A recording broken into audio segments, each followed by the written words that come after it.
Good evening. So I'm Hamilton Fish, and on behalf of the Nation Institute and our wonderful co-sponsors, I would like to welcome you to historic Town Hall in New York City for a special program on the war in Iraq.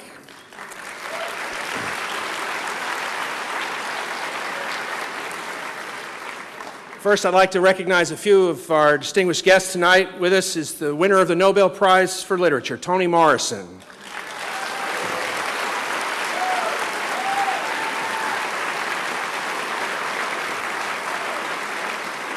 From the Nation magazine, Katrina vanden Heuvel.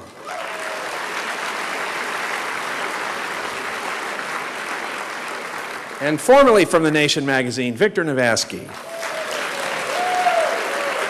And the co-host of Democracy Now!, Juan Gonzalez.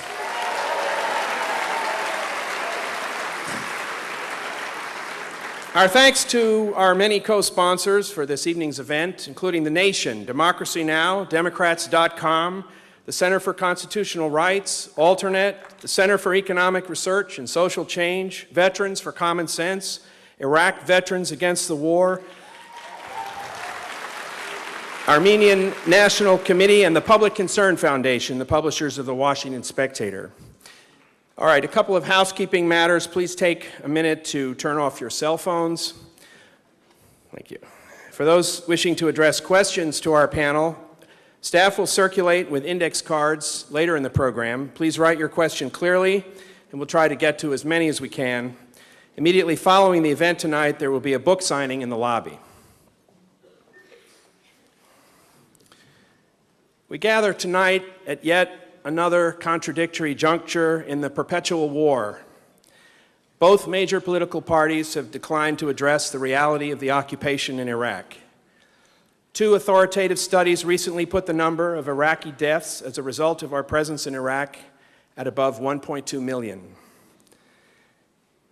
Tom Engelhardt, editor of the indispensable online commentary TomDispatch.com, reminds us that in his memoir, Lieutenant General Ricardo Sanchez, the former commander of U.S. forces in Iraq, records the President of the United States in a video conference with Powell and Rumsfeld in 2004 on the eve of the attack on Fallujah. "Kick ass," Bush said. "If somebody tries to stop the march to democracy, we will seek them out and kill them. We must be tougher than hell. This Vietnam stuff, this is not even close. It's a mindset. We can't send that message. It's an excuse to prepare us for withdrawal. There's a series of moments, and this is one of them. Our will is being tested, but we are resolute. We have a better way. Stay strong. Stay the course. Kill them. Be confident. Prevail. We are going to wipe them out.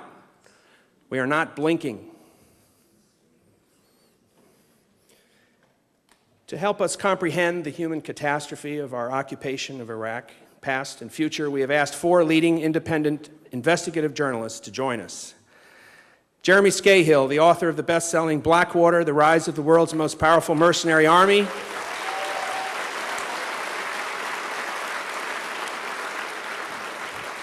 Scahill is a Puffin Foundation Fellow at the Nation Institute, a contributor to the Nation magazine, and the winner of a 2008 Polk Award. Chris Hedges.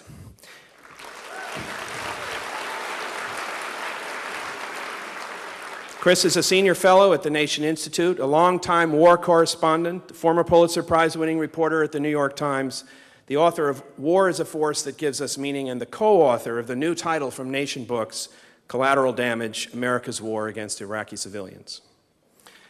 Laila Al-Arian.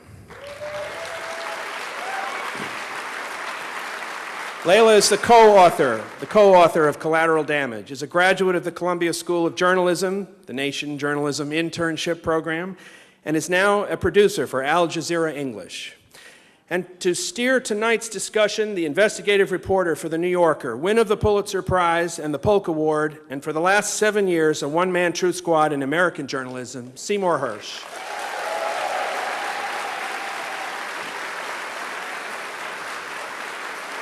Please welcome our panel.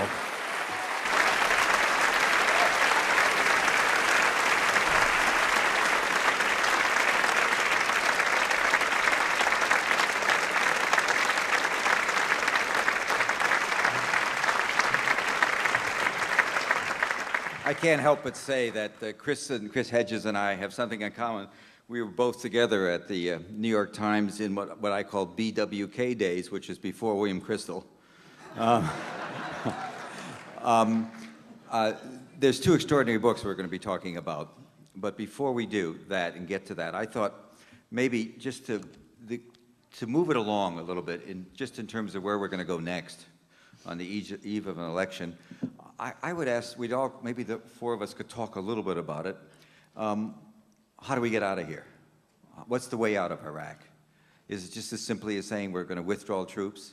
What about the word morality, which doesn't get mentioned very much? Do we have a moral obligation to the people who we've been bombing and strafing and brutalizing and whatever, et cetera, as you'll hear in some detail today, along with our own soldiers, who are equally as much victims as those they do damage to? So what is the way out? What is the right thing to do? Colin Powell once said, you know, if we own it, we own it. If we break the shop, or whatever the cliche was, we have to fix it. And I can tell you there was a meeting recently of some senior Obama advisors, in which one of them, a very serious guy, this is the foreign policy team that he's assembled, and this particular person has experience in the Pentagon, in the special operations area. It's sort of great that he's on the team. But he said, let's just get the hell out of there, it's their problem. So the question, Chris, what's the way out? What do we do? What's the right thing to do? First of all, the argument that's often made for retaining some kind of a presence, one that all of the candidates, from Barack Obama to Hillary Clinton and of course John McCain, have made, is that the occupation forces are a force for stability.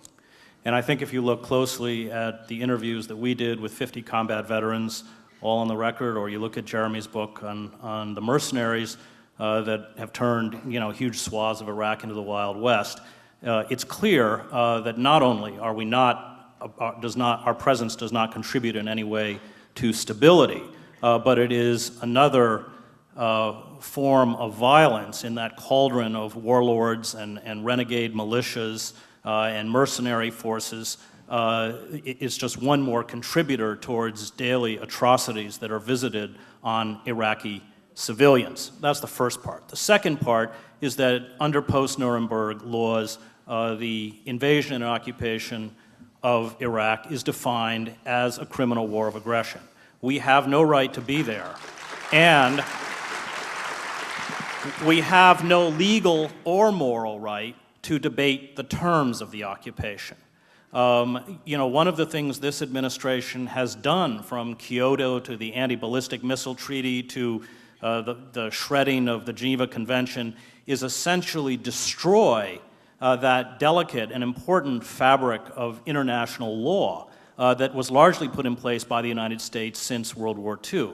And we must begin a recovery of that. Otherwise, we will live in a world without rules, without laws, where any state can invoke its domestic needs to carry out preemptive war. And finally, I think the moral issue is real.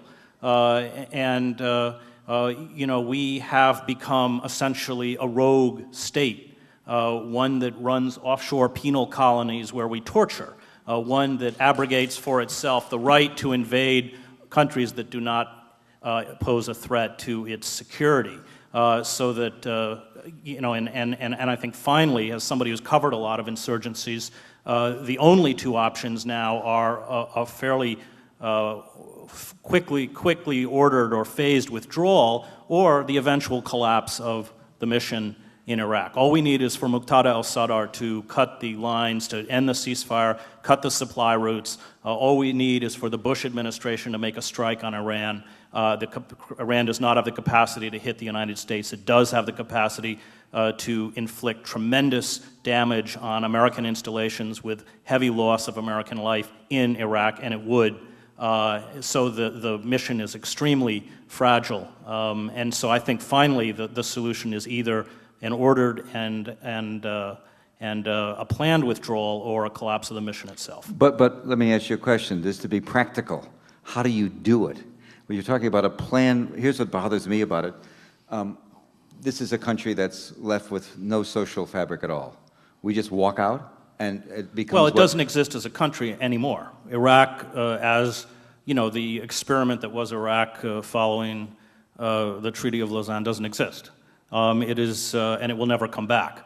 And so when we talk about Iraq as a nation, it's a fiction. So we leave it to the warlords that control each well, area? we've already divided the country. I mean, that's what paying the Sunni awakening groups has done. That's what allowing the Kurds to establish an independent enclave in the north has done. We have already carved up Iraq. Even Baghdad is now carved up into these labyrinths of ethnically cleansed pockets run by militias, criminals, kidnapping gangs, warlords, whatever you want to call them. But we have, let me just interrupt, we have no obligation to the innocent civilians there beyond leaving. Is that it? Well, that presupposes that our presence is somehow beneficial for Iraqi civilians, and I don't think that it is. No, but of course not. But hold on, wait, because let's take it to the next step. There's no question that withdrawal is essential, but what is our further obligation? Is it just withdrawal? Do we encourage some sort of, do we encourage the neighboring states? Not that we have, I'm not talking about this administration, it has no sway whatsoever, but the next administration presumably will have some ability to organize something regionally. Do we encourage, do we raise money? Well, we're not the only player in Iraq. So, I mean, the problem is the Saudis at the forefront, but most of the Sunni Arab states do not want to see a Shiite-dominated Iraq, and neither does Israel. And so what you are already seeing in the power vacuum is a bolstering of the Sunni awakening groups. Now, the Sunnis, who constitute a minority in Iraq, ran the intelligence service, they constituted the officer corps, and all of the special forces units. And by cutting a deal, we pay now about 80,000 Sunni awakening members salaries of $300 a month. By cutting a deal with the Sunni awakening fighters, we have allowed them to constitute a conventional force which has not only no loyalty, but deep animosity to the central government. We have unleashed centrifugal forces, which often happens in war, that we no longer have the ability to control. But think a year ahead. We've started a pullout. And you're absolutely correct. Every fact you said is, I think, pretty much in the knowledge, what we've done with the Sunnis, et cetera, et cetera. What is our obligation for the innocents, to the innocents, to the young people, the kids that were born, that lived the last 7 years? Imagine what it's like to be becoming a teenager now in Iraq. What's our obligation beyond that?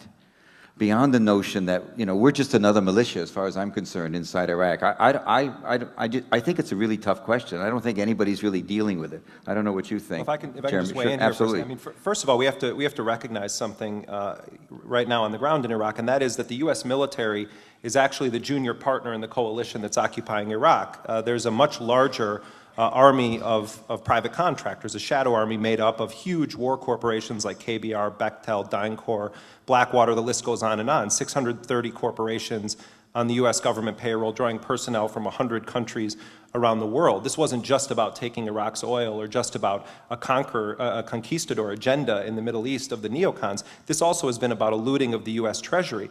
But even with those facts on the ground, the reality is there's not a single serious candidate for president right now, described as viable by the corporate media, who actually has a plan to end the occupation. Barack Obama does not, sorry if I'm disappointing some folks, have a plan to end the occupation of Iraq.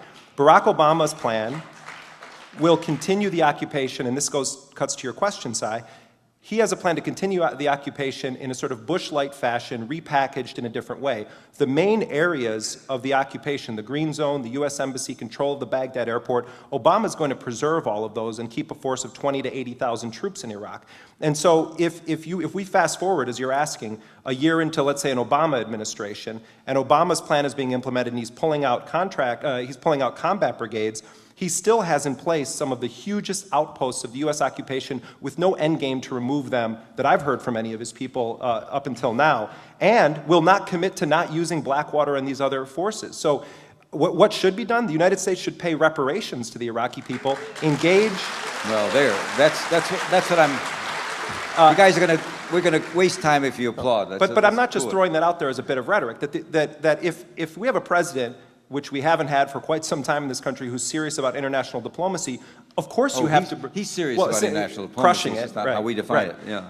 But you would have to have leadership that brings to the table all of the neighboring countries that have a stake not just in the internal politics of Iraq, but in regional stability. And so right now, the Bush administration has created flypaper for the Iranians to come in and have influence in Iraq. I mean, you know this as well as anyone. Iran and Iraq fought a bloody war.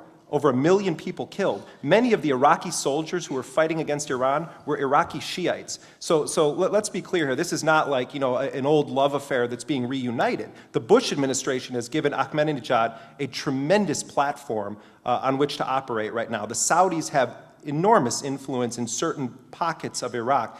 There has to be a disengagement of these countries that now have been given this prominent role in Iraq, a payment of reparations, and as long as there are 500 U.S. troops in Iraq and that monstrous U.S. embassy, there is going to be a legitimate resistance against the United States occupation. And also the idea that you can draw down troops to, I've heard the figure of 50,000, 50 to 60,000, which Barack has put out, is untenable. They're hanging on by their fingertips right now, and the only way they're doing it is that they have bought off the Sunni militias that were, inflicting such heavy casualties on U.S. troops as well as Shiites throughout the country. And that's a pact with the devil. We tried the same thing in Afghanistan. We gave weapons and money to tribal groups. As soon as the weapons and money stopped, these people went right back into the arms of the Taliban. So the deal that we've cut with the Sunnis, we don't own these people, we only rent them. And in fact, what we are doing is laying the groundwork for a far more virulent and deadly insurgency than one we faced before. So, in other words, what we're saying here is that, of course, all of us are celebrating, perhaps, many of us are, a new president, perhaps, but we're all in a dreamland.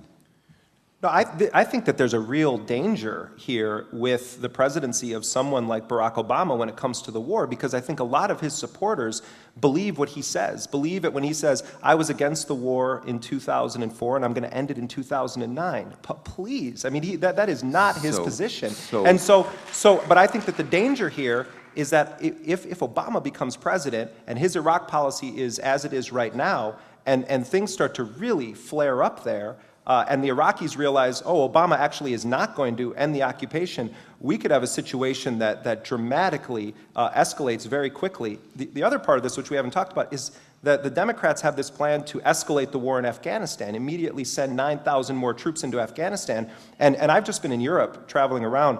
European nations are extremely nervous about this scenario, this escalation of the war in Afghanistan, drawing in NATO forces further, and seeing a lot more European body bags coming up. That to me could be the real dirty war that emerges in the next administration while Iraq burns. So we're going to turn from this cheerful subject to the cheerful subject of, let's see, war crimes and contractors. The bottom line is, I think what you're hearing, I don't know, Laila, you might have a thought on this. Please, jump in. If we're talking about morality, I think we should frame the argument for once about what the Iraqi people themselves want. I think that's an aspect of the conversation that tends to be missing from this discussion. And we do know that more than 90%, I mean a vast majority of Iraqis are against the occupation. And they've demonstrated that in many different ways. And we do have an example in the city of Basra, when the British troops initially withdrew last year, you did see a marked decrease in the violence there. So that's one example of what can happen if we do withdraw. Do you think it's possible? The one only optimistic scenario I can think of, 3 years ago I thought maybe if we got out right away that all the opposition would somehow come to terms with each other. There's a lot of oil, there's a lot of money to be had, to be shared. Do you think it's possible even now that our withdrawal could maybe inspire the various Sunni, Shia, various warlords and factions to somehow come together in some sort of a series of agreements, even if there's no loose federalism or what? Well, I spent I spent 7 years in the Middle East and a lot of time in Iraq, and I don't see at this point, I mean, the Sunnis have so much blood on their hands. Starting with the overthrow of the monarchy, leading up to essentially the invasion of Iraq, and they have very potent backing, not only from Israel but from the Saudis and others who are willing to give them arms and training. Unfortunately, we took a policy in Iraq that was working. We just talked about George Kennan. It was a policy of containment. Iraq was a shadow of what it was before the first Gulf War. Saddam Hussein was sitting in palaces writing romance novels. His heir apparent, O'Day, was nearly killed and badly crippled in an assassination attempt. If we had been patient, the regime would have toppled under its own weight. And we took a successful policy and we replaced it with probably the worst foreign policy debacle in American history. And to somehow think that we can go in and unleash the hydra-headed monster of war, and not only that, but ethnic war, and then somehow make it better, I think is naive. We can't. We've destroyed the country. But I think U.S. policy, I'm sorry, I just have to say something. The policy of the Clinton administration toward Iraq during the 1990s was economic terrorism. The Clinton administration was waging an economic war against the Iraqi people. Yes, Saddam Hussein was contained in the traditional sense of the term, but the Iraqi people paid the price for it. Saddam didn't pay the price for it at all. And having spent years myself traveling in and out of Iraq through the hospitals that were like death rows for infants, I mean, U.S. policy has been consistent going back to the 50s, as you know, Chris, when the CIA supported the Ba'ath Party, when Rumsfeld was shaking hands with Saddam in the 80s, when George H.W. Bush bombed Iraq and the civilian infrastructure, and then Clinton presides over the most brutal regime of economic sanctions in history, killing hundreds of thousands of Iraqis through systematically starving them and depriving them of medicine. And then Bush invades the country and occupies it. The Iraqis have always been the victim. But you're very right about the economic sanctions, but what came in conjunction with the economic sanctions were UN inspectors who, after the Gulf War, went in, and I went into Kuwait with 1st Battalion, 1st Marines. There were huge stockpiles of biological and chemical artillery shells that were ready to be fired actually on the Marines as soon as they engaged in the frontline reservist troops, and they had targeted those shells on the trenches. Fortunately for us, command and control had broken down and the order was never given. And it was the inspection teams that were able to go in and essentially destroy the Iraqi military in a way that the coalition forces never did during the war itself, that worked and that was vitally important in essentially defanging Iraq. I don't argue with you on the economic sanctions, but I think when we look at the ability of those inspection teams to go in and essentially clean the country up, and we now know in retrospect that they cleaned it up completely. They were highly successful, and that was a successful policy. Let's just, we can deal with the past, and it just may be as bad as the past was. What makes me very nervous is I think the future may be equally as bad or perhaps even worse, because I don't think we're facing up to what the reality is, and there's been a lot of glib political talk, and I think the problems are so intractable. And as Laila said, we don't really listen to the Iraqis, we never have. It's just, in a funny way, it makes both your books more important because they're going to be more relevant not only this year, but next year and the year after, because it's not going away, folks. This is going to be a problem. George Bush, it just may delight him. I don't know. It probably will. I think one of his, I honestly sometimes think the chaos model was a serious model for this. One doesn't know what Bush is doing at any time. But no, you just don't know what he's thinking. But there were people, the Pearls and the others, who really constructed a model of chaos. And maybe in the long run, they're going to be the winners in this whole thing. There's no serious political discussion right now of the future, except for the glib stuff that even the most progressive Democratic candidates are saying. So we're really in a bind, and it's not ending. But we should talk about other things, because we have to cheer people up, like mass crimes, war crimes, and horrific abuses of every constitutional.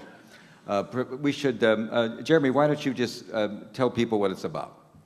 Your book. One of the, just to put this in the immediate context, one of Blackwater's senior executives recently said that he could see a scenario where the U.S. begins a military withdrawal, and that it would actually increase the need for private contractors, for more contractors to actually enter Iraq. And he was saying that deadly seriously. He meant that. They see this, these guys from Blackwater and DynCorp and Triple Canopy, they know their future is secure. If it's not Iraq, it's going to be Latin America. And in a way, what I see happening right now is that a lot of these companies have gotten what they needed out of Iraq. They've gotten billions of dollars in no-bid contracts or non-competitively bid contracts, have built up the infrastructure of these private companies. They're being run by former senior CIA people, DIA people, FBI people. You know, they're just flush with former government officials. And the privatization agenda is on, and it's radical. And next stop for Blackwater could be the war on drugs. I mean, right now in Colombia, for instance, the U.S. spends $630 million a year on the so-called war on drugs program there. About half of it right now is going to private war contractors from the United States to fight this sort of shadow counterinsurgency war under the guise of a counter-narcotics war. Blackwater is bidding on a $15 billion contract to fight the war on drugs. The language of it says to fight terrorists with drug trade ties. And so while they're engaged in those kinds of adventures looking toward Latin America, we also are in the midst of the most radical privatization scheme in the history of the U.S. intelligence apparatus. 70% of the combined budget of all 16 U.S. intelligence agencies is now in the hands of private companies whose primary concern is not necessarily U.S. national security, but their corporate bottom line and the needs of their clients. And in some cases, a corporate client or a foreign government client does not have the same interests as the United States government. And so I see this as part of this incredible radical privatization agenda. And if we don't wake up very soon to the fact that we are creeping toward a corporatist state, and that it's not just about, well, the Pentagon and the soldiers are the bad guys in this equation, and realize that these are for-profit companies whose entire livelihood depends on things getting worse. And so their future is secure regardless of who's at 1600 Pennsylvania Avenue. In your book, you write quite a bit about Eric Prince, the leader of the senior executive of Blackwater, and his sort of the cowing and the tittering the press did, the love affair they have with him. We all know how the mainstream press, you know, our crowd, Chris, has sort of failed us in terms of its obligations under the First Amendment. What the hell happened here? I heard you with Amy and Juan yesterday talk about your sort of astonishment that despite all the press about the incident last fall and over your book, it still hasn't been, the issue of these companies and their roles still aren't very much on the agenda of most Americans. Well, I mean, first of all, this is the result of Nancy Pelosi and Harry Reid's leadership in the Congress. Their crowning achievement has been to get an approval rating lower than President Bush. And it's an extraordinary achievement. But the fact is, you've got Henry Waxman and about a half a dozen other people in the House, and then you've got a handful of people in the Senate who have made this even remotely a priority on their agenda. And to me, you know, if you look at it, if you're a Democrat power player, it's a no-brain issue. You've got a company that is an ideological foot soldier for the Bush administration, pouring money into Republican campaign coffers, that's alleged to have committed the greatest massacre of civilians in Iraq, committed by a private company. And you don't defund these guys? You agree with the Bush Justice Department that when Eric Prince comes before Congress, he doesn't have to answer any questions about the Nisour Square massacre? And I'm not sure if people realize this. Eric Prince, 2 weeks after his forces were alleged to have gunned down 17 Iraqi civilians, Maliki, the fake prime minister of Iraq, screaming about they need to leave. Terrible diplomatic crisis. Tell everybody exactly what happened there. Right. Take a minute, just so they're all brought up to speed. A little bit after noon on the day of September 16, 2007, a white Opel sedan being driven by a 20-year-old Iraqi medical student and his mother pulls into this square in the Mansour district of Baghdad. At the same time they pull in, 4 heavily armored vehicles are driving down the wrong side of the street. The men inside the armored vehicles see these 2 in the car, decide that they're a potential suicide bomber, and decide to shoot the 20-year-old medical student in the head. They then begin firing on the car and end up blowing it up, and that began a 15-minute killing spree by operatives from Blackwater. Among the victims were a 9-year-old boy named Ali. His head exploded in his father's lap. An Iraqi lawyer who survived it was shot 4 times in the back as he fled. And after these killings happened, nothing happened to the individuals who were alleged to have carried out the killings. In fact, they were given limited use immunity by the State Department, which is how Oliver North ultimately got off after Iran-Contra when the prosecution was attempted against him. His lawyers argued that he had this immunity and that the investigators would not have been able to bring a criminal case against him without information that they got from his immunized testimony. So the Bush administration engaged in an incredible cover-up of these killings, the Nicer Square killings. And what happened is that Henry Waxman, who's been investigating Blackwater for years, said, I'm going to get to the bottom of this, and they force Eric Prince to come out of his bat cave and appear. I think he thinks of himself as Batman. He comes out of the cave to, in the middle of the night to save all the, good people from the evil terrorists. And so when Eric Prince goes to Washington to testify, he went fully prepared. I had his prepared statement to be talking about Nicer Square. And he was going to spin a version of events that Blackwater was the victim of an armed ambush by enemies of the Americans. When we get to the hearing room that day, it turns out that the Bush Justice Department decided the night before, we're going to actually investigate this. The FBI is going to investigate it. So Congressman Waxman, please don't ask any questions about Nicer Square because you could contaminate the investigation. And Waxman, who I have a tremendous amount of respect for, agreed to it. And so Eric Prince did not have to answer any questions that morning about the Nicer Square massacre, and instead went on and on with his rhetoric about his men bleed red, white, and blue, and the statistic that matters when talking about Blackwater is 0, the number of Americans killed under our protection, and on and on. And then he had a love fest with Charlie Rose and 60 Minutes and all these corporate media outlets, and then he was going to write a book called We Are Blackwater, and it was supposed to come out this week, and then mysteriously it disappeared. It's not coming out anymore. And Prince went back into the Batcave for a while, and then we had a little blip on the radar. April 2008, Blackwater's contract extended for another year in Iraq, and the U.S. Congress continues to fund Blackwater's operations to the tune of over $1 billion just for its work for the State Department. So I just wanted to ask Jeremy a question. Can I? You can certainly do anything you want. What's that? You can absolutely do what you want. It's not a coup d'etat. I spent 2 years traveling around the country writing a book on the Christian right called American Fascists, the Christian Right and the War in America. But I'm wondering, I think you can put the pieces. I mean, Eric Prince is a charter member of the radical Christian right. And to what extent is the rise of these mercenary forces who now have, is it 3 large bases in the United States, are building their own armored vehicles, which they want licensed for U.S. roads, appeared in Katrina. To what extent is this essentially the last piece of the puzzle in essentially what is a corporate fascist state, and that is creating a private army? I watched it in the Balkans. I watched the old Yugoslav army get hollowed out and replaced with Serbian militias, Arkan and these groups. It's something that fascist movements did. It's something that communists. What you do is essentially you destroy the legitimate armed forces and create a politicized armed force. And once that's complete, we have nowhere to go. And I just, I don't know how far you're willing to go with that. But. I mean, there's no question that this administration is destroying the United States military in a very significant way. We were talking beforehand about the ricochet impact that this so-called war on terror is going to have on this country, in the United States, when these guys come home and they start beating their wives. They're committing suicide. They're dealing with severe psychological issues that are not being adequately addressed by the healthcare system that is available sometimes to veterans in this country. And then there's another layer to it, which is, remember, there are actually more contractors than soldiers. What happens when they come home also? Well, some of these guys take up employment with other contractors and they continue working, and maybe they end up deployed at Hurricane Katrina. Maybe they become Border Patrol agents. But to the bigger question that Chris is raising, Eric Prince, the owner of Blackwater, comes out of a family that was at the epicenter of funding the rise of the radical religious right and the Republican Revolution of Newt Gingrich in 1994. And the people, and Sai, you know some of these names, the people that peppered this young guy's landscape when he was growing up. Chuck Colson, Nixon's hatchet man during Watergate, the author of Nixon's Enemies List, who now is an evangelical minister and a faith-based advisor to Bush.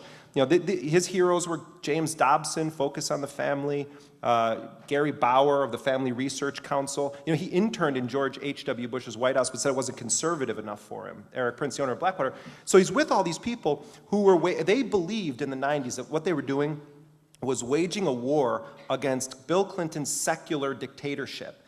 And in the midst of all of these discussions, Eric Prince decides to start Blackwater and began building it in 97 and 98. And at the beginning, it was envisioned as a very different company than it is today. It was 9/11 and the attack against Afghanistan that pulled Blackwater into the mercenary business and getting it started with providing soldiers for hire. The Katrina operations were incredibly disturbing to see Blackwater operatives deployed on the streets of a U.S. city talking about confronting criminals and stopping looters. And I know from talking to Blackwater executives that Blackwater sent its forces into New Orleans with no government contract initially, 184 men in a Puma helicopter, and after a week they beat most agencies of the federal government there. In fact, I don't even know if FEMA has arrived yet in New Orleans, but they beat most agencies of the federal government there and began winning all of this business. And then the Homeland Security Department hires them because the Louisiana National Guard was over occupying in Iraq and Afghanistan. And Blackwater made over $70 million off those operations. So let me ask you this. Okay. All right. Go ahead, Laila. Thank you. Why don't you tell them about our book? Well, I think that obviously the issue of private contractors is disturbing, and I think it is a subject that's received more attention in recent years, probably not enough attention, especially in the mainstream media. But I think an issue that hasn't really received attention is the day-to-day life for Iraqi civilians and the daily atrocities that occur in the country. And that's obviously something that we cover in our book through the interviews with 50 soldiers and Marines, active duty and veterans. And I think it was tremendously courageous of them to come forward and tell these stories because like the Nisar Square massacre that Jeremy spoke about, there are events that we've never heard of, and they're very similar. And it's tragic because it's so commonplace and so indiscriminate. So an Iraqi family can be driving down the street on the way to school or work and pass a checkpoint, and the soldier or Marine at the checkpoint can fire because the rules of engagement tell them they can. And what governs the rules of engagement is one simple rule. If you feel that your safety is at threat, you can fire. And we were told this time and time and time again by dozens of people we interviewed, people who served in Iraq and know the situation extremely well. And these voices are not being heard. And that's why we felt such a need to share their voices and share their stories with the world, because and so many veterans have told us this, is that when politicians want us, to parade us out, to support the war, we get phone calls. But when we tell these stories that no one wants to hear, no one returns our calls. And one soldier specifically, who's, like Jeremy mentioned, there is this ricochet effect of people coming back, and they're deeply scarred and deeply traumatized by what they've been through. And this one soldier told me that he's had suicidal thoughts, and we've heard this so many times from so many different people. But he said that one time he was home from R&R on a break in between his deployment, and he saw a sticker. Someone actually had a yellow ribbon that said "Support the troops." I'm sure you see these everywhere. And he actually went up and wanted to speak with this person and said, "I'm a soldier serving in Iraq, and thanks for your support." And the guy turned around and walked away. And this story, I think, is very symbolic, because that's what people are doing. They're walking away. They're not listening to these stories. And I think the most powerful testimony is the fact that these atrocities are occurring, that these stories are being told by the people who either witnessed or participated in these incidents. And Chris can obviously add more to what we've discovered in the book. Well, we tried to focus on the patterns of the war. I mean, we wanted a critical mass. That's why we spent 7 months interviewing 50 combat vets, all on the record. All of the interviews were taped. We typed up all the transcripts. I think we went after that number because we wanted to counter this idea that the death of innocents at a checkpoint or in convoys that are racing 50, 60 miles an hour down the middle of the street, not only running over Iraqi civilians, but slamming into Iraqi vehicles and often opening fire in the same way that Blackwater did in the incident Jeremy just related on anything that they see as a threat, is part of the daily reality of the war in Iraq. And I think part of the problem comes from the fact that both these mercenaries and the American occupation forces are allowed to use such heavy weaponry, belt-fed saws, 50 caliber machine guns, automatic grenade launchers in densely populated areas. So that anytime, and this was just something we heard over and over and over again, anytime an IED went off, they would lay down withering, suppressing fire. And we have, some of the veterans would talk about actually the numbers of rounds that they expended into neighborhoods. And they very rarely stopped to investigate the casualties and the dead.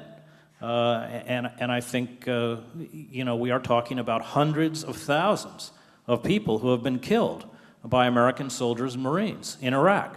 And we never hear their voices. It's too dangerous. I'm not faulting the press at this point for not going out. You can't do it.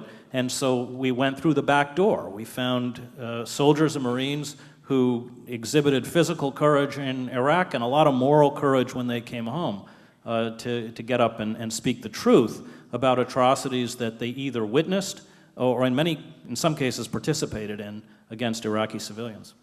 You have somebody in the audience, do you not? Yeah, Camilo Mejia is here.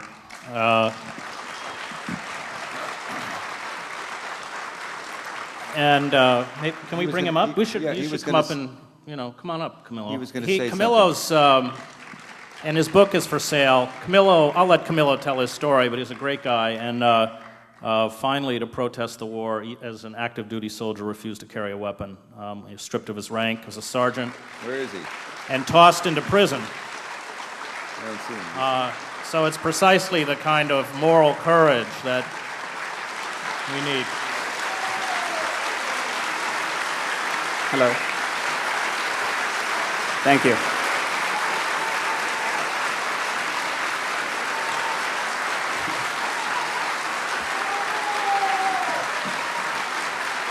Thank you. Thank you all for being here. I actually only have 2 minutes, so... Take more. We'll take 3. Well, thank you all for being here. This is a very important event. And I also want to thank the organizers for, organizing this and for inviting Iraq Veterans Against the War to take the stage and just to share the voices of the veterans and the people who have served in this conflict. The challenge here is to say everything I want to say in 2 minutes or 3. So I'll just concentrate on the 2 main points that bring me up here. But before that, I want to just point out that we have members of the Iraq Veterans Against the War New York City chapter here with us today. And they're sitting up there somewhere. If they could stand.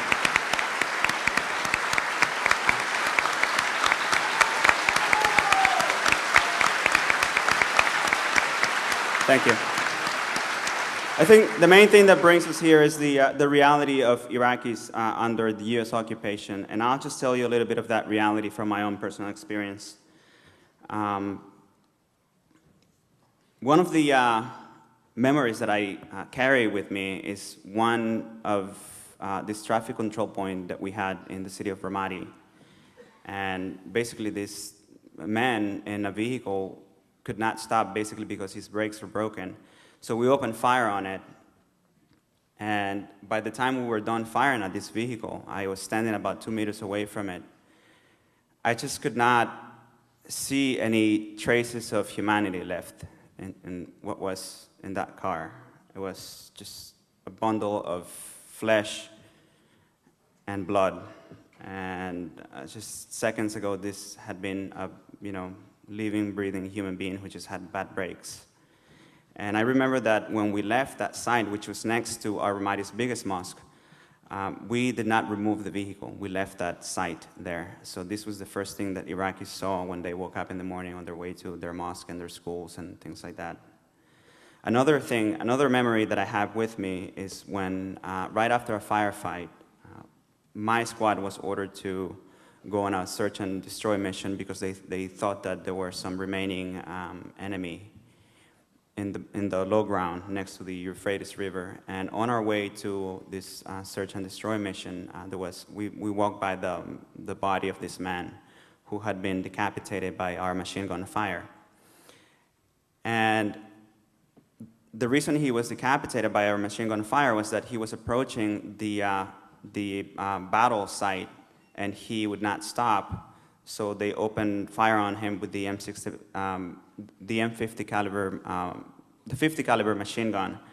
And I remember that next to the body of this man was a small person, and they later told me that this was the son, the young son of the man who had sat next to him in the vehicle when he was beheaded by our machine guns.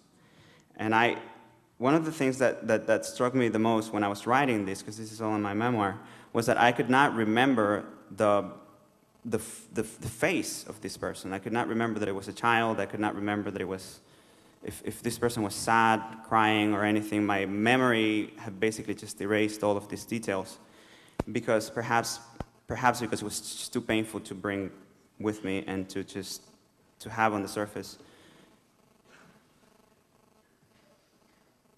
And this is the reality of Iraqis. This is the daily reality of people living under our occupation in Iraq.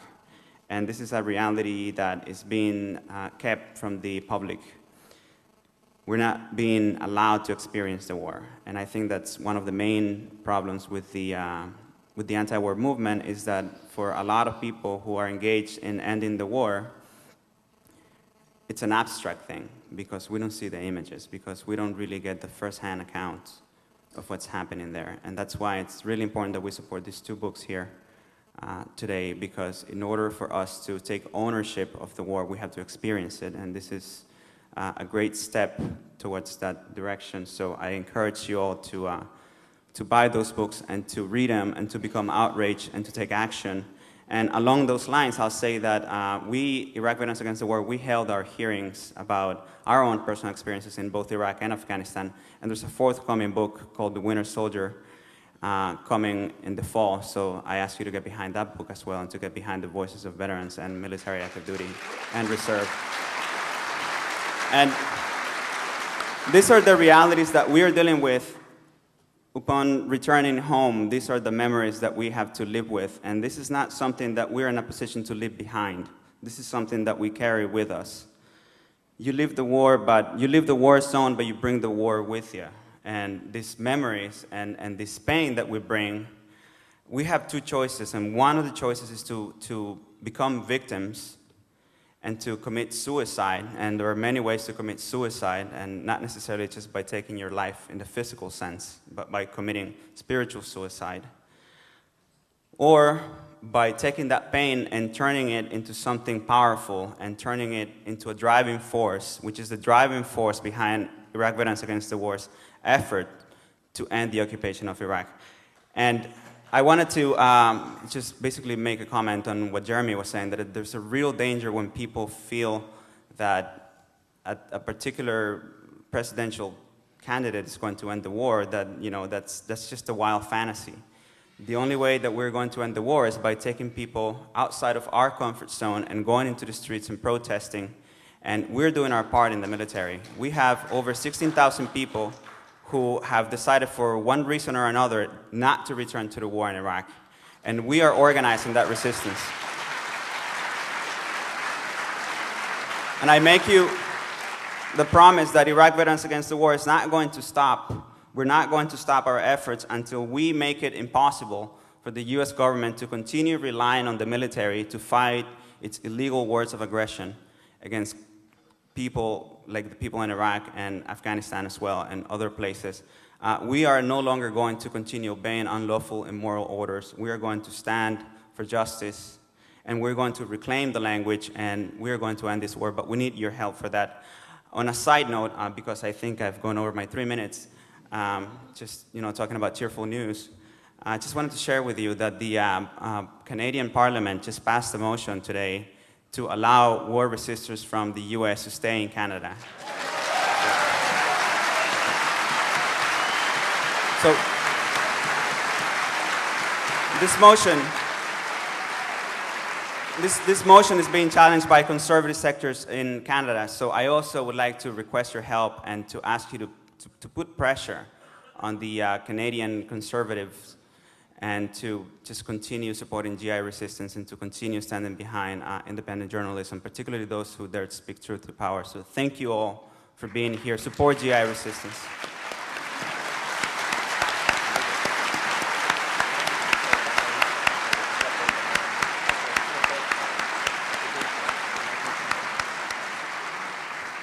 I think we ought to go to audience questions, unless somebody else in the audience has a suggestion. I think they're bringing. Can I just say one thing about IVAW, Camilo's Sure. organization? First of all, Camilo Mejia is a true hero, and we thank you for your service in this movement. The Iraq Veterans Against the War, at a time when we hear the Democratic candidates talking about residual forces, a counterterrorism strike force, we may have to keep the U.S. Embassy alive that was built on slave labor. IVAW has a very simple set of demands, and these are combat vets, many of them who served in Iraq and Afghanistan. The first is immediate unconditional withdrawal of U.S. troops from Iraq, along with their army of contractors. The second is payment of reparations to the Iraqi people. And the third is adequate support and health care, mental and physical, for veterans who come home from the war. That's much clearer than any candidate for president. Let me just say that the Veterans Administration has been systematically, and this I know firsthand, systematically underestimating publicly this number, the percentage of veterans who come home with serious psychological and physiological symptoms from the war. The percentage is staggering. 30–40% are coming in with very little money available. The bottom line of all of this is really a downer, which is that we're not even beginning to deal with the reality, either in the mainstream press or in the presidential election, of what's coming. And that's what makes this pretty remarkable evening, as far as I'm concerned. So let's go on. Cy, there are a number of people who want you to stop being the moderator and start being a participant. Where have they been all night? One question comes up a few times. There are so many echoes of Vietnam in what we've heard tonight. Can you comment? Look, in a nutshell, let me just say this. 58,000 Americans dead. Let's not even count. We often say in America, 1 or 2 million Vietnamese, as if there's not much differentiation in the number. But that war was a tactical war, a tactical mistake in the sense that we lose that many number of Americans. We have this violence we commit against the Vietnamese, and 3 or 4 years later, they want to play Monopoly with us. And we travel there now, and there's fun hotels there, and it's a great place to go. Southeast Asia is wonderful, and they're very courteous, and they're warm to Americans. We have what, I shouldn't say only, because it's never only when you're talking about deaths, but it's about 8% of the deaths in this war, 4,100 American deaths so far. But this is a strategic war. We're in a war that is going to have consequences for generations. This is a war against the Muslim world. This is a war in which we have really defied common sense, and as a nation, we're not even beginning to realize the enormous consequences of what we've done. And they're going to be long-standing, and as I say, strategic. We're going to have to be repairing our reputation and repairing the world for 10 or 20 years, and I don't know if we're up to it because we're not even able yet to seriously discuss the consequences of being yet another militia in Iraq and behaving like another militia. So the comparison is, if you thought that was bad, I've got another war for you coming. It's pretty bad. I'm not selling uppers on the corner, I promise I'm not. There are a number of questions relating to impeachment for all members of the panel who would care to respond. But the gist of them are, what factors prevented the impeachment of Bush for the lies related to the war and the other crimes that have been committed? The Democratic Party.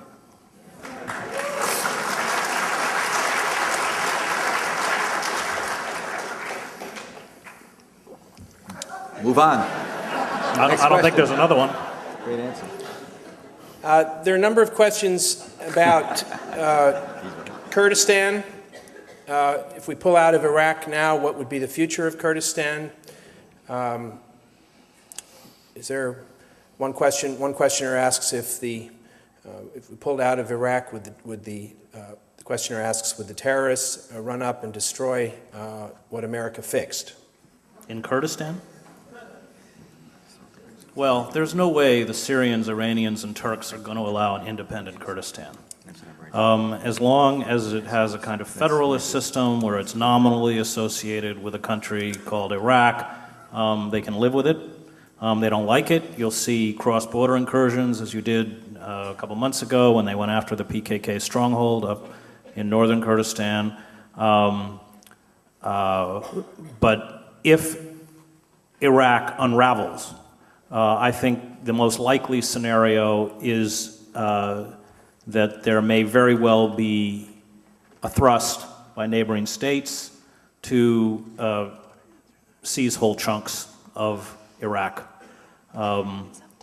backing whatever ethnic group that they're supporting. But I think in the end, the people who are going to get the short end of the stick on this are the Kurds, who don't have any friends in the region at all. I just wanted to ask Laila a quick question, because I know, Laila, you recently were you were reporting from Syria and elsewhere, and you were doing something that almost never is done, and that is listening to the voices of Iraqis who are refugees, have been forced out of their country or have fled their country. And this is a story that is highly untouched by many media outlets, and I think that's another missing voice from this discourse. Maybe you could talk about what you experienced when you were in Syria recently. Absolutely. Looking at that. Well, going back to the issue of Shia and Sunni and them getting along, one of the stories I did want to look into when I went to Syria, and as I'm sure we all know, there's a pretty big refugee population in Syria, upwards to 1.5 million Iraqi refugees there, and it's definitely changed the dynamics of the country, including hiring the prices of the rent and food and everything else. And I did notice that the Shia and the Sunni communities there did get along fairly well. I'm not going to lie and say that it's ideal or it's how it used to be, but there is that peaceful coexistence. Now, part of it might be on the part of the Syrian government to ensure that there's no internal tension there among the Iraqi community, but I did notice that families were visiting each other, and and that was encouraging. It was definitely one of the more encouraging parts of the trip. But the situation for Iraqi refugees in Syria is bleak. Many of them have nowhere to go. The U.S. has only accepted a few thousand compared to even Sweden, which has accepted about 30,000 Iraqi refugees. So you can see kind of the difference. This small Scandinavian country versus our own country that actually went to war with the people we've turned into refugees. So definitely that issue needs much more attention. Their living situation even, I mean, there were Iraqis wearing coats indoors because they couldn't afford to pay for heat. I mean, it's a lot of them are living in complete poverty. Their children, they can't afford to send them to schools. So you have a whole generation of Iraqis, not only in Iraq, but in the diaspora that will be uneducated. So this is just the tip of the iceberg as far as not just what our own country will have to deal with as far as the long-term effects of what the veterans have to deal with, but also of the Iraqi people, both internally and outside of their own country. Either to Sai or another historian on the panel, when France decided to stop occupying Algeria, they withdrew very suddenly. Is France in Algeria a useful comparison, or is the USA in Iraq dissimilar? That's a frightening comparison for me, because some of the McCain people will argue that de Gaulle, as you know, was a colonialist, and he ran as a colonialist in the French elections, and then somebody does have a cell phone, and then turned around after a couple of years and stood up against, ordered the withdrawal of French troops from Algeria. And similarly, McCain people, they're suggesting that don't listen to what he says, he may end up being different. They also suggest, some of the McCain people, they cite the Eisenhower model in '52, when he ran in favor of the war with Korea, but turned around once he got in. Those analogies scare the hell out of me, because they suggest a rationality to McCain I'm not sure that exists. But some of his people have said that to me. They've used that model in conversations with me recently, used that model about how you really can't predict. But the French, it's important to think about what de Gaulle did. He came into office and he changed 180 degrees. And I'd like to think, in my fantasy, that Obama knows better. I have to be more optimistic than Jeremy. I think there's enough people around him that know how bad the situation is, that maybe what he's doing is trimming, and he'll move much more dramatically after he's elected. I like to think that. because the point is, it's going to take some really serious work next year. People in the intelligence community and the government, I'll just add this thing, what this White House has done is they just haven't overrun the Congress. They just haven't outwitted it. They just haven't manipulated it. They have deliberately and systematically sabotaged oversight. And that's the reason we have the Blackwater. They have destroyed oversight. They have ruined it. They've made the Democrats, as Chris suggested with his previous answer, cower. But oversight, as we know it, as the Constitution provides it, has been destroyed deliberately and purposely by these people. And it's an amazing story that will be told one of these days, but not until after they're out of office. There's been a noticeable absence of discussion of any kind with respect to the United Nations. Would anybody in the panel like to address the question of a possible UN force, possibly made up of Muslim troops from around the world? I only look to Chris, because, I mean, I could answer it also, but I look to you only because of your experience in reporting extensively on UN-run operations. Well, you know, I covered the war in the former Yugoslavia, and the reason that, you know, the peacekeeping mission that came in until '95 was untenable. It didn't work. It collapsed in the summer of 1995 when I was there in Sarajevo with the overrunning of Srebrenica and Jepa. Dick Holbrooke went to the White House, told Clinton that Clinton was freaking out, that they had committed 25,000 U.S. troops to extracting the peacekeeping mission. Clinton didn't want another Somalia. That's the only reason the Serbs were bombed, which was what they should have done when they attacked Dubrovnik 3.5 years before. And so, in essence, what made Dayton work? Well, what made Dayton work is that Dick Holbrooke got all three of the warring factions to agree to bring the peacekeepers in. If you don't get the warring factions to agree to bring the peacekeepers in, it doesn't work. You know, I'm not sure how that would be done. I'm not even sure who you would talk to do it. But in order to make a viable UN peacekeeping force, all of the warring parties have to agree to its presence. Because otherwise you end up with what happened in Bosnia. The peacekeeping force, as we saw in Srebrenica, just gets overrun and comes in this weird kind of thing where it surrounds the city of Sarajevo, never lifts the Serb blockade, and never allows weapons were never allowed into the primarily Muslim-led government inside Sarajevo, so they couldn't counter the Serb weaponry. They couldn't get. I mean, they were ineffectual, and of course, a lot of the peacekeepers, mostly French, were killed in the war. And also, if you don't get the assent of all the parties, any UN group would be seen as occupiers, right. Like we are. And therefore they would be targeted immediately. So that idea really is short-lived. Jeremy, I'd like to just actually take a moment to welcome Amy Goodman, who is also with us tonight.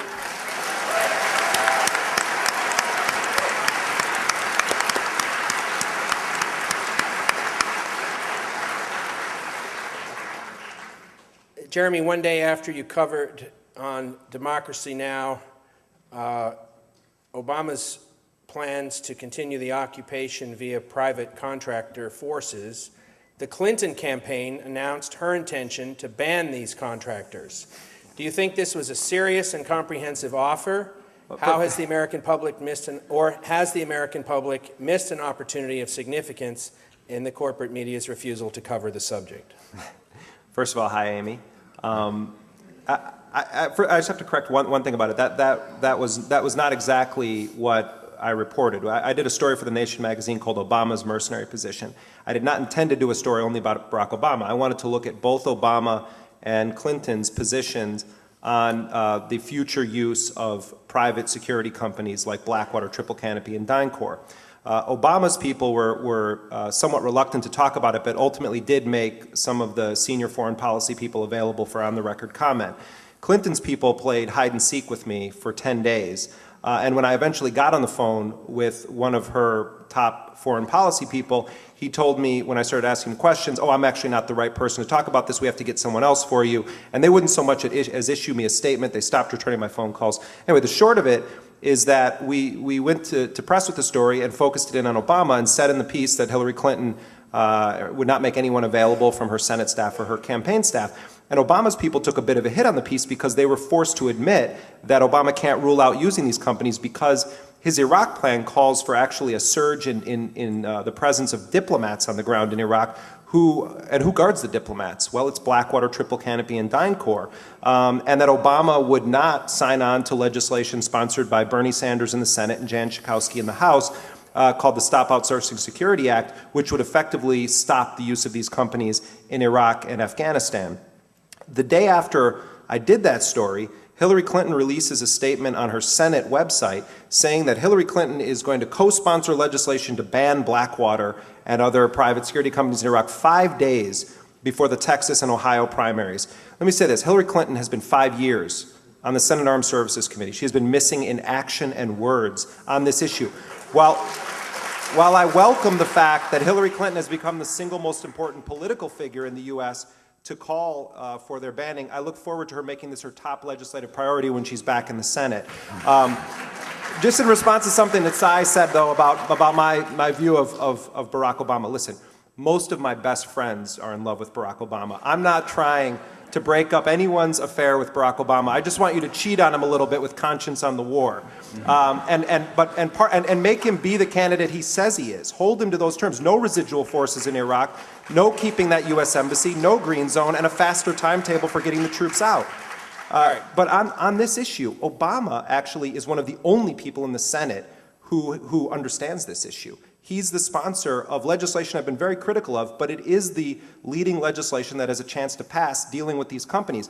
His staff and his advisors, I totally concur with Sai on this, they understand the game here. They know what's at stake. The problem is that we have from now until November to hold Obama to a much higher standard than he seems to be holding himself when it comes to the war, because after November, if Obama wins, he doesn't need any of you anymore for political support on that level. So that's why I think it's important to be very critical, even if you're within the Obama camp and you're one of those people going to those rallies, to call up that office and say, no residual forces, faster timetable for withdrawal, no use of Blackwater. All right.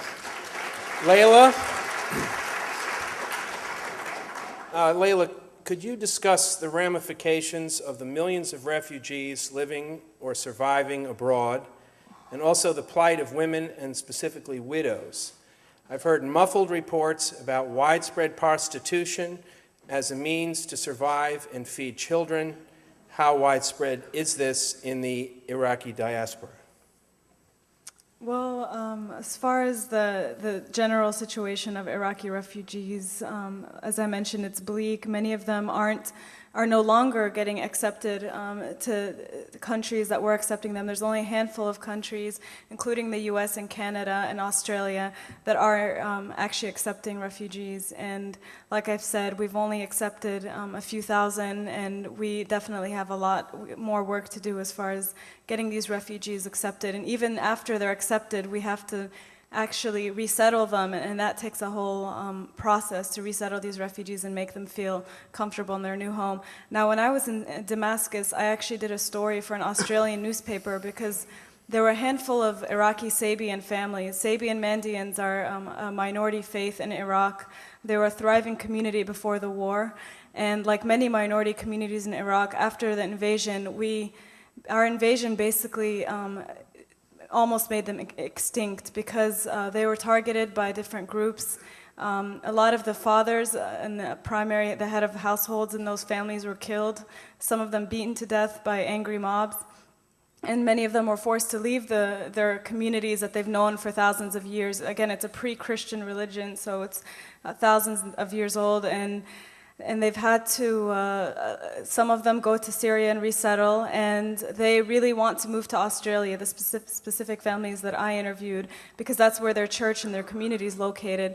But Australia has put a cap on the number of Iraqis they're accepting, so Some of these families, and this was very surprising to me, actually rejected resettlement to the U.S. because they blamed us for their plight and would rather stay in Syria, even in poverty, for the rest of their lives than to even come here. So obviously you meet a lot of different people in your travels and your reporting, but that's just one other perspective to keep in mind. As far as the plight of widows, again, my colleague and I in Syria interviewed a lot of widows, such as the Sabians I mentioned as one example, as well as widows whose husbands were either killed by U.S. forces, killed by the militias. I even interviewed a man who was kidnapped and beaten for several days because he was Sunni.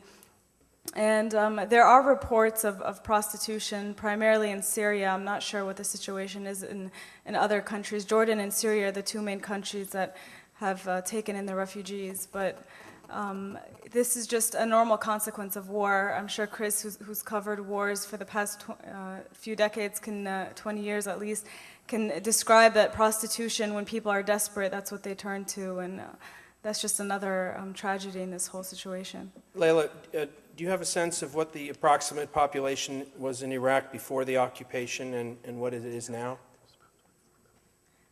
Before the occupation, it was about 24 million, and I know that there's estimates of 1 million killed, 5 million, I believe, internally displaced, and 1.5 at least in Syria, and then again 5 million refugees all over the world, and 5 million internally displaced, which is a whole other, as Chris mentioned, there are neighborhoods now in the whole country that are ethnic enclaves. So Sunnis and Shias in the country don't even live where they used to, and they're forced to settle even in other cities. You have a Yugoslavia-type situation where, literally, a few million people have lost their homes, and they're now occupied. Those homes are occupied by people from other ethnic groups. And just sorting out that mess alone will be extremely difficult. I wanted to add something to this refugee discussion. Cofer Black, who is one of the top executives at Blackwater and is heading up Blackwater's private CIA called Total Intelligence Solutions, which is marketing CIA-type services to Fortune 1000 corporations. He actually was interviewed, and this is going to come out in a piece I'm doing for The Nation magazine very soon, but he was interviewed on CNBC, the business channel, and was identified as Ambassador Black, one of the top U.S. counterterrorism officials, and he was brought on to discuss investment in Jordan. And it was not made clear at all during the course of the interview that he actually works for the Jordanian government, for King Abdullah, which has hired Blackwater. But I want to read you this quote because it underscores everything that Laila was just saying about how these U.S. corporations view the refugee situation in Jordan. And Black was talking about the fact that you have 600,000 to 700,000 Iraqi refugees that have come into Jordan, and actually was talking on the CNBC Business Channel about how this was ultimately a good investment opportunity for U.S. corporations. And pardon me for a second here, I'm just scrolling down because the quote really is worth it. So Black is on this show. They don't identify him as being a paid consultant for the Jordanian government, and there he is sitting there with the host of this business show, and he's talking about the 600,000 to 700,000 refugees that are in Jordan. And Cofer Black says, sorry, here for a second. This guy's been getting emails all night. No, that's not what I was looking for. This. I've been watching it. Okay, he says, you have leadership, King Abdullah. Mind you, he works for him and they haven't identified it. You have leadership, King Abdullah, His Majesty King Abdullah, who's certainly kind toward investors, very protective, Black said. Jordan is, in our view, a very good investment. There are some exceptional values there. Jordan is in a region where there are numerous commodities that are being produced and doing well. And then, this is from my article, with no hint of the brutality behind the exodus, he argued that the flood of Iraqi refugees fleeing the violence of the U.S. occupation was good for potential investors in Jordan. We get something 600,000, 700,000 Iraqis that have moved from Iraq into Jordan that require cement, furniture, housing, and the like. So it's an island of growth and potential, certainly in that immediate area. So it looks good. There are opportunities for investment. It's not all bad. Sometimes Americans need to watch a little less TV, but there is opportunity in everything.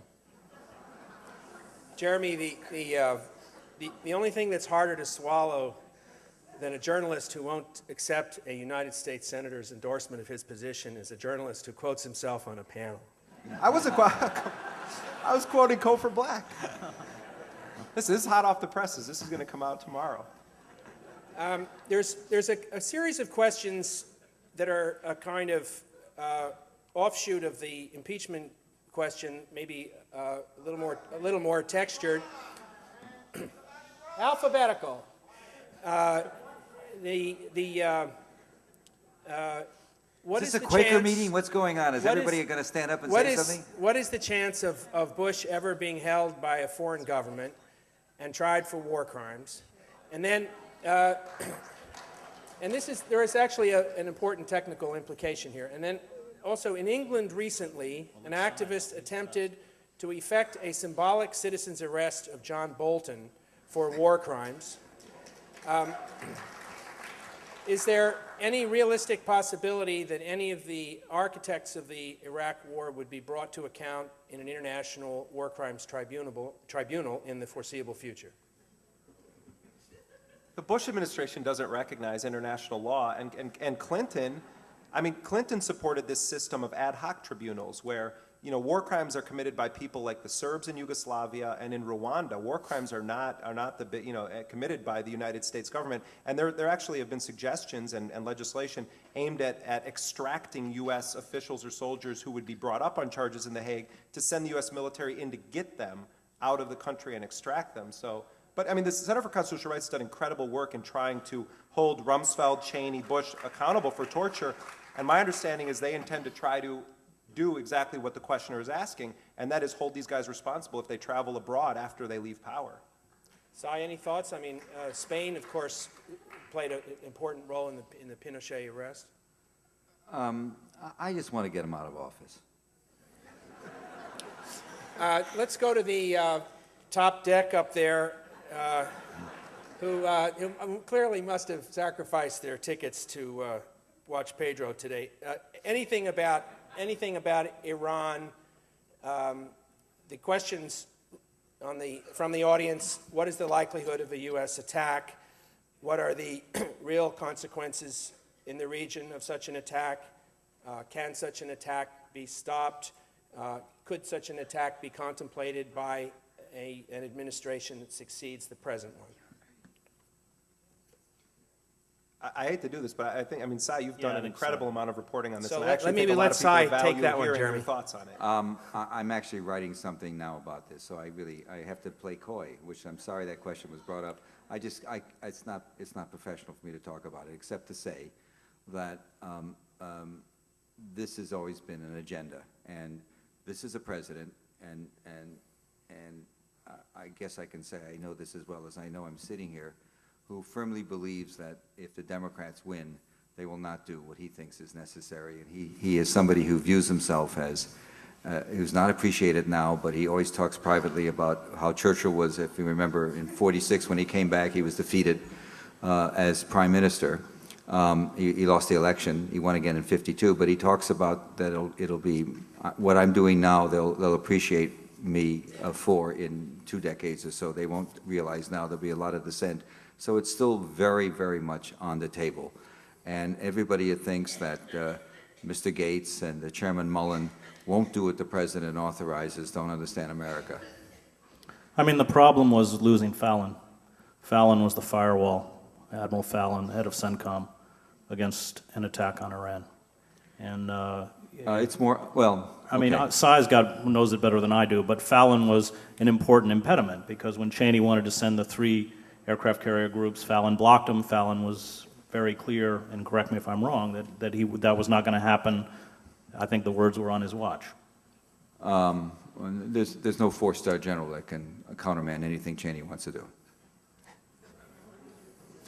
I mean, what I wonder also is, I mean, a lot of the discussion that I hear from people on Iran across the country is not so much if Bush is going to attack Iran. I think a lot of people believe that he will attack Iran. That seems to be the sense, certainly among the anti-war crowd, that an attack is likely on Iran.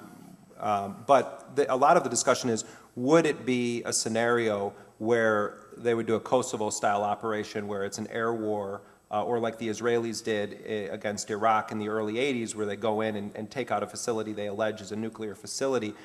Or would Bush actually be insane enough, A, or B, have the forces to even try to go in? I forget which congressman said it, real men invade Iran.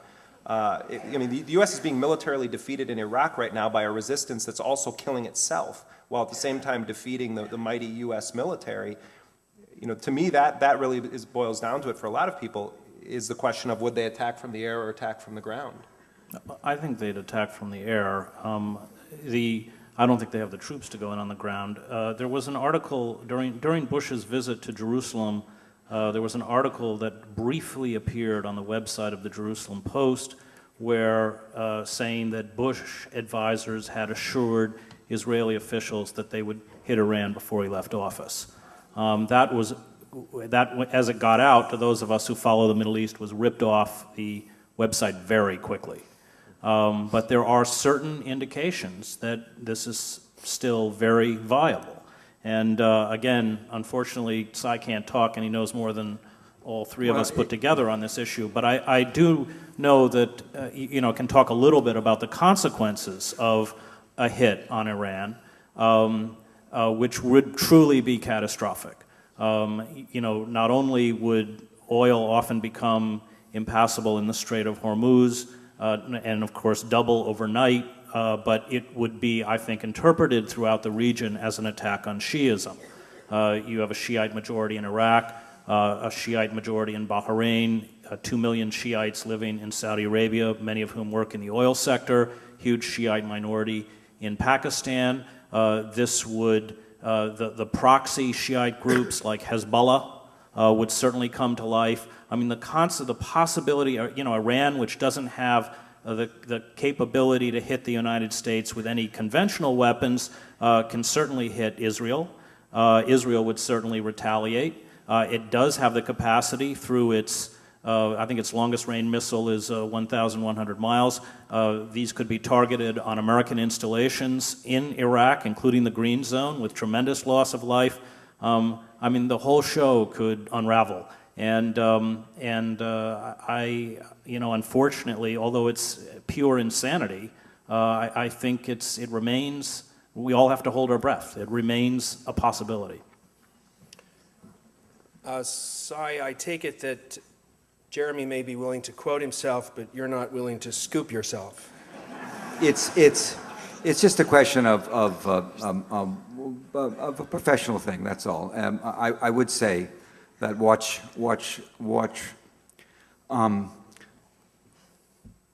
this Israeli approach to Syria, because Ehud Barak is very interesting and very consistent.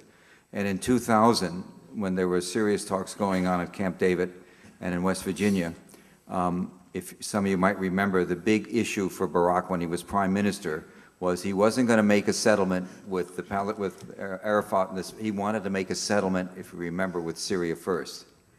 And for Barak, the idea of separating Syria from the pack before you do anything is very, very important. So there's a way of interpreting the Turkish gambit with the Turks playing the interlocutory role between Israel and Syria as very interesting in the sense that if you can somehow move largely Sunni Syria, the Alawites, who are a mildly a sect that's probably closer related to the Shia than the Sunni, but the country is overwhelmingly Sunni. If you could somehow remove Syria from the Iran nexus, you would then really have a constellation of Sunni versus Shia that would still play to this administration's fanaticism about doing something about the Shia world before they leave office.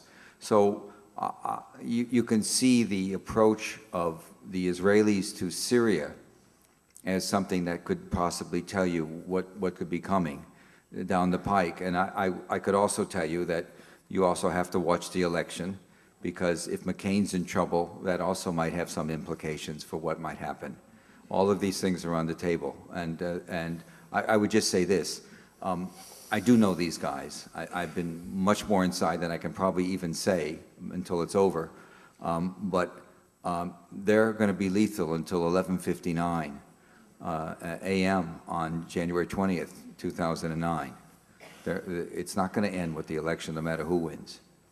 So it's really, there's never in the history of our country, a government like this one. Never. Nothing close. In connection with the description of a unaccountable government, to Jeremy and to Chris, with the rise of a privatized army with an ideological and religious agenda that is seemingly outside the realm of legal accountability, is the Praetorian Guard coup scenario a real possibility? How would a coup look any different than what we have right now? Look, these guys butter both sides of the bread, and the reality is that Bill Clinton was a major supporter of the privatization agenda, specifically the agenda of armed private security companies. He really was a major backer of them. For the first time in 14 years, the Democrats are getting more money from the war industry than the Republicans are on the campaign trail, and it's sound business investment is the way that these guys view it. Yes, Blackwater is a different kind of company in the sense that it is an ideologically, it's not just driven by profits, it has an ideological commitment to not just the Republican Party, but to the exact interpretation of the Republican Party that Bush has and his vision for the future. But Blackwater is not the biggest of these firms. It's not even the most profitable. It just has the closest proximity to the throne. I sort of look at it as a high-end boutique on a strip full of Walmarts. And so, I understand why people say that, why that question would be raised. I think they already are a threat to U.S. democracy. But when we start to talk about a coup, would that we had the political movement in this country that would necessitate a coup, or leadership in Washington that would make these guys think they had to enact a coup?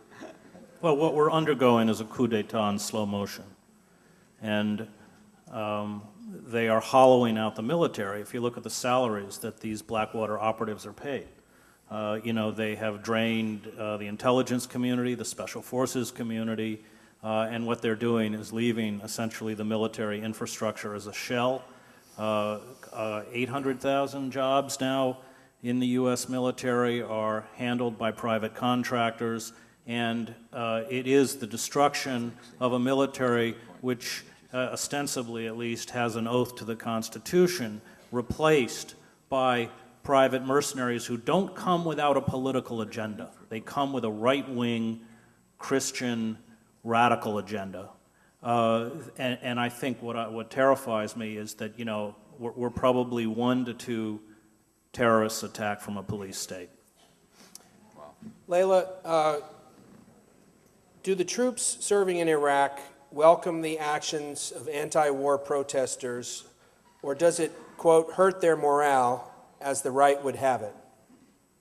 Well, I wouldn't really refer to the troops serving in Iraq as a monolith. Obviously, there is a minority that still supports the war and supports the mission. I think psychologically that is an easier position to take because then you don't have to live with your actions, if the case may be. But I think polls have shown, and even anecdotal evidence from this book and from the interviews we've done, that the majority of the military is against the war, including active duty.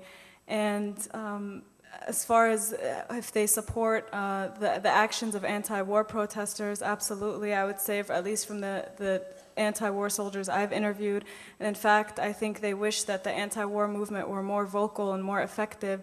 And I think that's why they're taking matters into their own hands, as Camillo mentioned when he spoke. And IVAW has really done tremendous work as far as contributing to the anti-war movement and also spearheading efforts to take it in different directions. For example, during the Winter Soldier hearings in March, which I've covered for The Nation magazine, they incorporated technology. They were able to spread their message and share their stories that they told through the internet, and they had live streaming there. And I think they're really trying to use unique ways to get as many people involved and educated as possible. Even staging, I know here in New York City last summer, they blocked off part of the street and created their own checkpoint and had people walk through the checkpoint and did street theater and those types of actions. I think they're really effective in their own ways. Laila, another question. The questioner indicates that in many mass horrors, when men are either dead or injured, women take up a key role in process of survival. While so many have died in Iraq, including women, is there an untold tale about the lives of Iraqi women?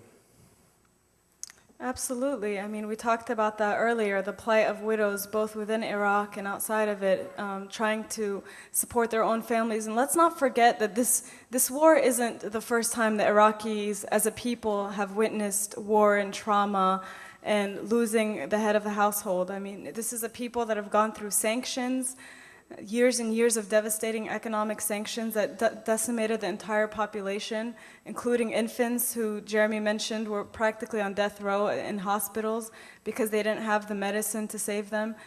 These are people who've had to go through a devastating 8-year war with Iran in which millions died. So this isn't the first time that Iraqis are finding themselves that women are heading households. And as we mentioned earlier, the education levels are also being affected by that. So I think what's curious to me is that a lot of times here in the US, we jump to the defense of so-called oppressed Muslim women who are forced to cover.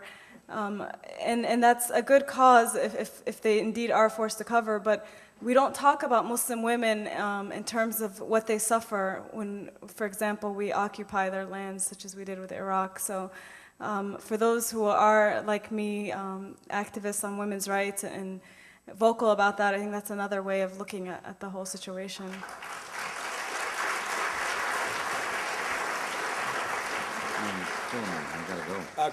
Chris, you've covered the Middle East extensively. To what extent are the traditional roles upended, and is the United States waging a proxy war on behalf of the interests of the State of Israel?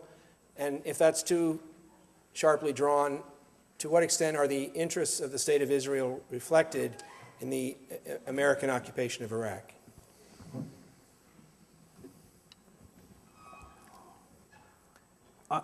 Israel is beset with a messianic right-wing government, just as we are, that most Israelis do not support. Of the 7 years I was in the Middle East, 2 of those years I lived in Jerusalem, and there is a far healthier debate, not only about Israel's policies towards its Arab neighbors, but the horrendous occupation of the Palestinians in Gaza and the West Bank, and the terrible suffering that's now visited on the Palestinians in Gaza with this collective punishment. Unfortunately, we in the United States confront a very powerful Israeli lobby, which I don't believe represents the interests of Israel, and I think most Israelis would agree with me. It represents the interests of Kadima and Likud. I covered the campaign that Yitzhak Rabin mounted for prime minister, and AIPAC and other groups were supporting his Likud rival with money, and not only that, but flying over pollsters and other campaign officials to work on the campaign. So that when Rabin was inaugurated, AIPAC wasn't invited. By that time, AIPAC had become a partisan force, not only within Israeli politics, but certainly within American politics. And what they have essentially done is shut out rational debate. I think this is suicidal for Israel, just as it is suicidal for us. And this nexus or this fusion of neocons with Christian radicals, with messianic figures like Olmert or Sharon, has been devastating. And of course, many of the people like Fife and Pearl and Wolfowitz and others are all part of this community. And I think for those of us who care about not only the United States but Israel, are horrified that they are able to drive through and effectively silence any kind of dissent, any kind of outspokenness on behalf of the Palestinians. You see it in the campaign debate. And Barack Obama, when he gets up and speaks about the Palestinian issue, has to read from the script that AIPAC gives him. In the end, it's tragic. It's tragic for the Palestinians. It's tragic for us. And ultimately, it's tragic for Israel. I covered the Oslo Agreement. I did pre-Oslo and post-Oslo. And unfortunately, we have never recovered from the horrible assassination of Rabin, who understood that he had to find another route. That repression and sort of grinding the Palestinians into the ground with the heel of your boot was just counterproductive and wasn't going to work. And what happened after Oslo? I would hear Hebrew on the streets of Amman. I ran into a group of Israeli tourists speaking Hebrew in Rabat, in Morocco. They opened a trade office in Dubai. And after Rabin was killed, Likud came in, and then its successor, Kadima, and destroyed all of that. And that was deeply tragic because the architects of Oslo understood that the way to break the back of the Israeli and the Palestinian conflict was to give Palestinians hope, to integrate them into the Israeli economy, and give them a stake in the future of Israel. To, in very basic and simple terms, allow Ahmed to buy a refrigerator and send his child to school. And, I watched the whole growth of Hamas. I watched the Israeli policy create Hamas just like they created Hezbollah. When I was first in Gaza in 1988, Hamas was a non-entity. And, after the Oslo peace accords, everybody thought they could breathe again. They thought Hamas was finished.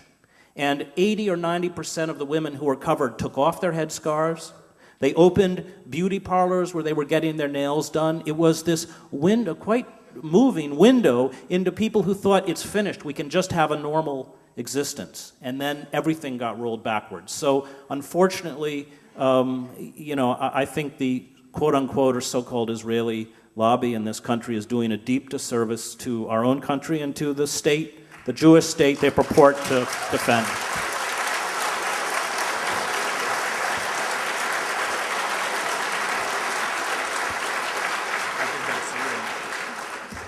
We've reached the end of our evening. I want to thank our panel, especially Cy Hersh, who has to catch a 10:30 flight back to Washington. He's working on deadline.